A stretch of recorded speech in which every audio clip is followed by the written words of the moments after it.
নমস্কার দর্শক বন্ধুরা, আজকে রাশির ডিগ্রি কথা বলবো। আজকে রাশির ডিগ্রি অনুসারে কথা বলবো। মেষ রাশির ডিগ্রি 0 থেকে 30 ডিগ্রি অংশ ডিগ্রি থাকে। মেষ রাশি 0 থেকে 30 ডিগ্রি অংশ মেষ রাশি থাকে এবং বৃষ রাশি 31 ডিগ্রি থেকে 60 ডিগ্রি থাকেন এবং মিথুন রাশি 61 ডিগ্রি থেকে 90 ডিগ্রি পর্যন্ত থাকে।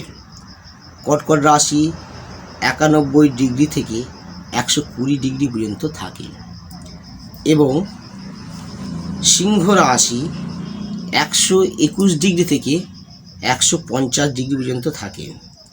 কন্যা রাশি 151 ডিগ্রি থেকে 180 ডিগ্রি পর্যন্ত থাকে। তুলা রাশি 181 ডিগ্রি থেকে 210 ডিগ্রি পর্যন্ত থাকেন এবং বৃশ্চিক রাশি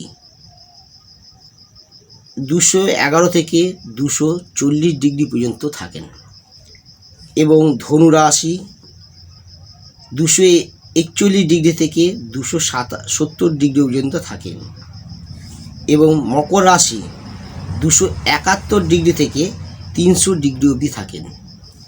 আর কুম্ভ রাশি 301 ডিগ্রি থেকে 330 ডিগ্রি অবধি থাকেন। আর মীন রাশি থাকেন 331 ডিগ্রি থেকে 360 ডিগ্রি অবধি থাকেন।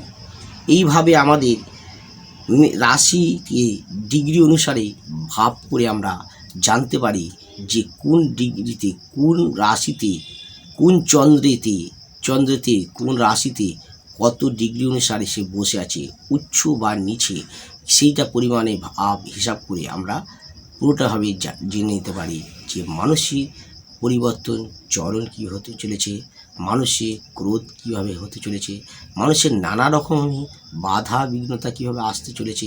এইসবভাবে আমরা রাশিভাবে অনুসারে জানতে পারি, ঠিক আছে।